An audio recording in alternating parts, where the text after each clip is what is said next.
নমস্কার, বিকাশ ব্যানার্জি জন্মভূমি news media বা জেএনএম মিডিয়া থেকে আপনাদের সবাইকে স্বাগত। আজ এসছি একটি নতুন বিষয় আপনাদের সামনে উপস্থাপনা করতে। অনেকেই আপনারা সংবাদ জগতে বা সোশ্যাল সাইটে জেনেছেন ভারতবর্ষে ইলন মাস্ক আসছে।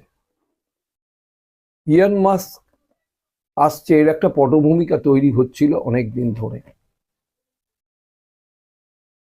ইলন মাস্ক কে?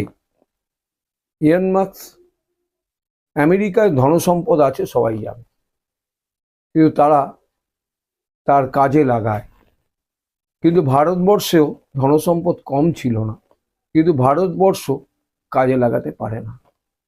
তারা নিত্য নতুন নতুন নতুন আমি আপনাদেরকে একটা মেসেজ দিতে পারি যে বিদেশে এখন এই গ্লুকোমা রোগে আমি নিজেই কষ্ট পাচ্ছি। চোখের গ্লুকোমা, এটা একটা বীভৎস রোগ। চোখের ছানি তো কাটলেই পরিষ্কার হয়ে যায়, কিন্তু গ্লুকোমা বিদেশে কিন্তু অপারেশন বেরিয়েছে।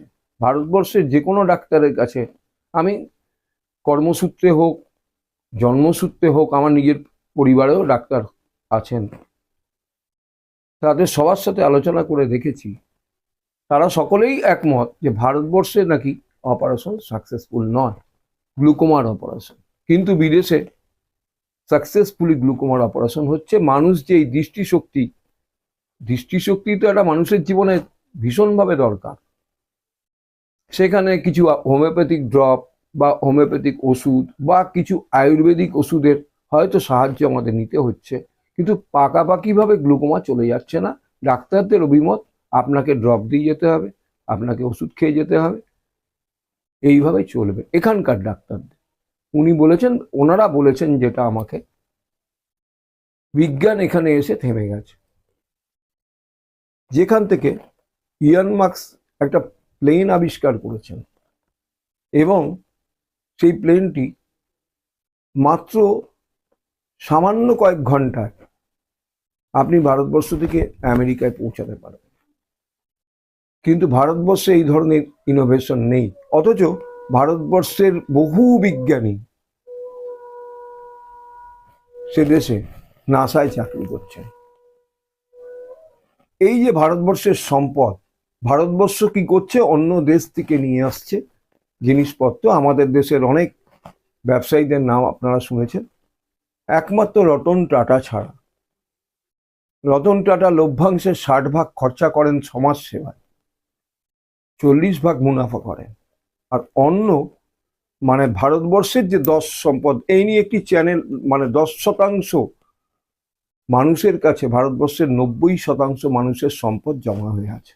ভারতবর্ষের সরকারের কোনো হেলদোল নেই, তারা ঋণ মুকুব করছে সেই ব্যবসায়ীদের, এবং তারা বিদেশ থেকে জিনিস বানিয়ে, সেখানে যেহেতু শ্রমের কষ্ট কম, এখানে ভারতবর্ষে এসে তারা বিক্রি করছে।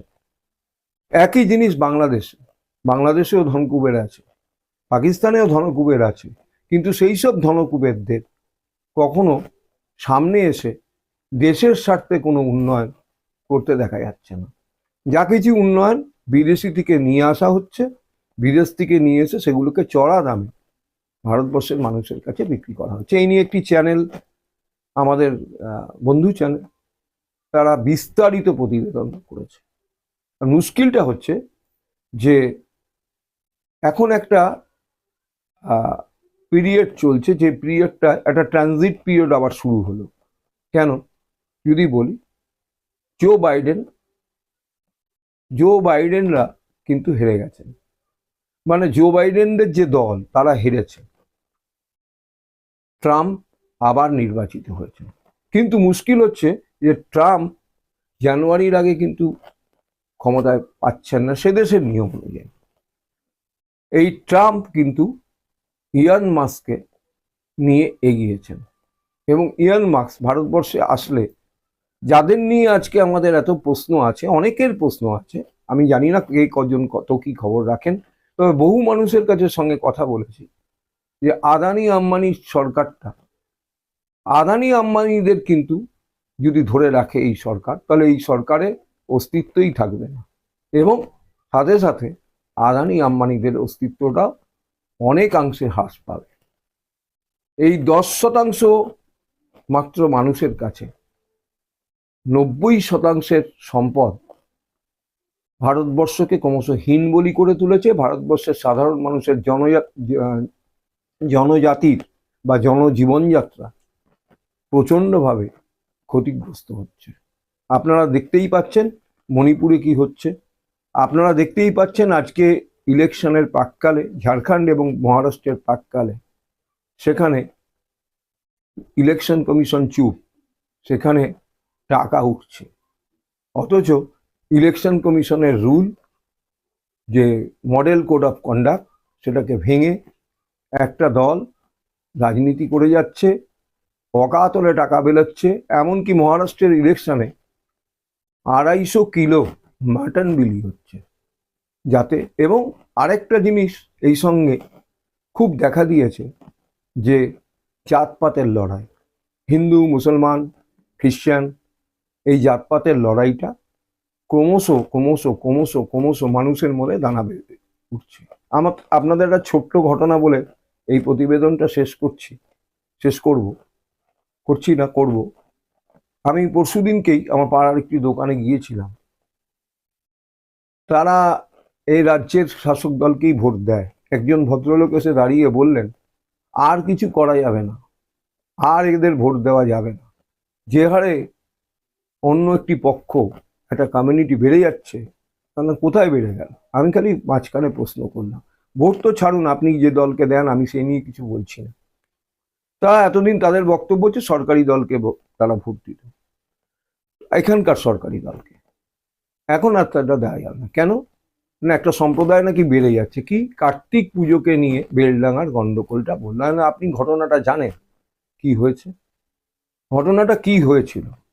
সেখানে মুসলিম ধর্মাবলম্বী লোকেদের, তাদের আরাধ্য আল্লাহ, তাদের নামে যে কথা বলা হয়েছে, প্রথমে এটা শুরু করা হয়েছে, এটা একটা প্ল্যান মাফিক গন্ডগোল। সেখান থেকে সেখানে 85% কিন্তু মুসলিম সম্প্রদায়ের মানুষ বেলডাঙ্গায় থাকে। তারা কিন্তু প্রতি বছর এই কার্তিক পুজোটা উপভোগ করে। সেখানের যুবকরা যেভাবে মিছিল করে কার্তিক ঠাকুর নিয়ে এবং সারা শহর পরিক্রমা করে, তারা কিন্তু উপভোগ করে।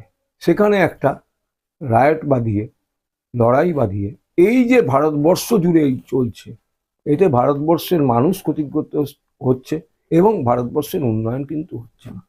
টেলিকমিউনিকেশনে ইলন মাস্ক যে বিপ্লব আনতে চলেছেন, তাতে আশ্চর্য হতে হয়। এই বিপ্লবটা যদি হয়, তাহলে ভারতবর্ষেরও উন্নতি হবে, সাথে সাথে মানুষ ক্রমশ উন্নতির দিকে এগিয়ে যাবে, এটুকু আমাদের আশা। আমি ইলন মাস্কের সাপোর্টার নেই, আমি ভারতবর্ষের মানুষের পক্ষে কথা বলতে এসেছি।